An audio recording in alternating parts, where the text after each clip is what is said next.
Today I'm here with Coach Bryan O'Keefe, and we're going to talk about a technical tip about positive access point.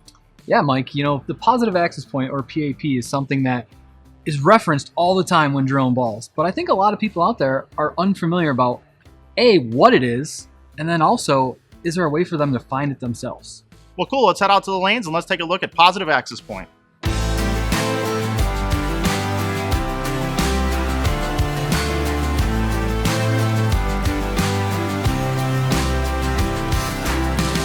So what is a PAP, or positive access point? Well, if you guys don't mind, let me take you back to high school physics or college physics really quick. So any object that spins in motion, so think of a bowling ball, it's going to rotate around something. Think of your car, the tires on your car have an axle, and the tires rotate around your axle.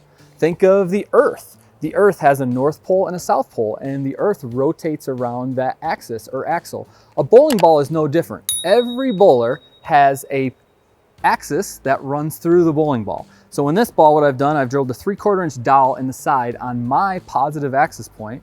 And if I put my hand in the bowling ball and I just spin that bowling ball, that spot there, where it completely stays the same and the bowling ball rotates around that, is my positive access point.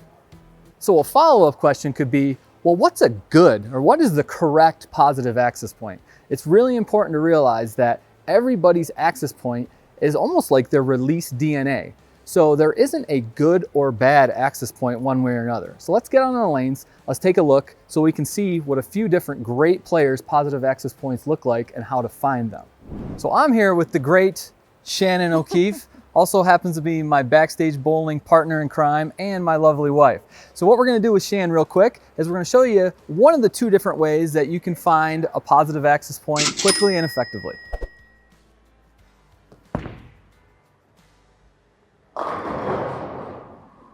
So now that we've had Shannon throw a shot, I'm going to show you the first way, and more of the pro shop way, to really go about finding someone's PAP. It involves the use of this little tool right here called an armadillo.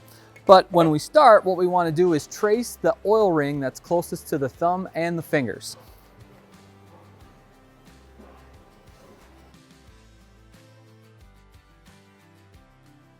So after we have the appropriate line from above the fingers down to the bottom of the thumb, we take our armadillo and we want to trace whatever line matches on the bowling ball, the wax pencil, to the armadillo line.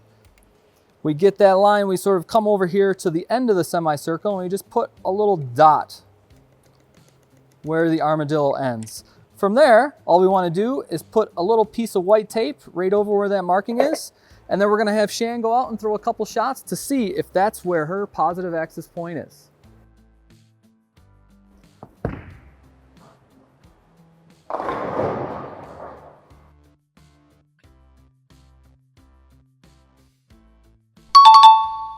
So now I'm here with another one of my backstage bowling teammates, Coach Shady. Not only is Mike a great coach, but also the all-time leader of the USBC Open Championships average. So we're going to find Mike's PAP a different way, more of an at-home way.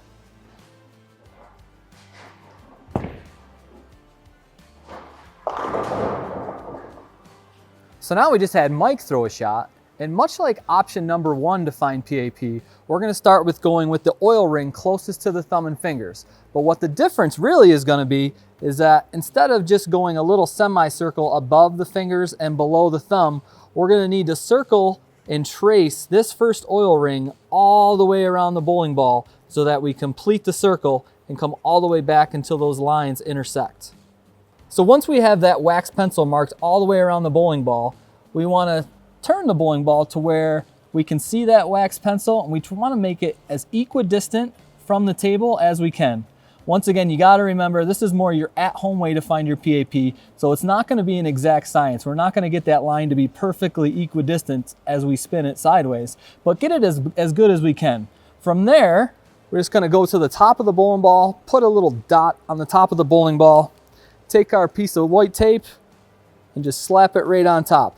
Now with this method, it may take a few extra shots to really try and hone in where that PAP is, because it is more of the at-home way to do it. But if you have a partner standing behind you, he or she should be able to help you out and find it as quick as possible.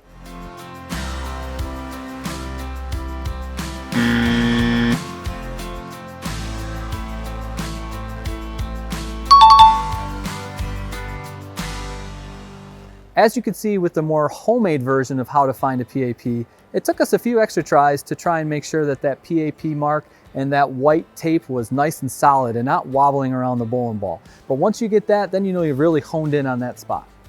Really good information there, Brian. You know, the positive access point is really a bowler's DNA. Yeah, that's right, Mike. You know, one thing that I really want to make sure everybody gets out of this is that there is no good or bad, regardless of what your number may end up being. It's just a reference point, but it is extremely important so that A, your bowling balls can all be laid out properly, but also when we're starting to talk about, you know, RPMs and rotation and tilt, all those big bowling terms, that we can know that that positive access point is going to be your reference for the information. Absolutely. So make sure that you get with your pro shop operator, find out what your positive access point, make sure all your bowling balls are drilled the right way for the desired reaction that you're looking for. Hey everyone, thanks for watching our video today. Hopefully you learned something you can apply to your game. Do us a favor, like this video and subscribe to our YouTube channel so that you can be notified every time we drop a new video. Also, if you'd like to get backstage access to our coaches, you can join our online community at BackstageBowling.com.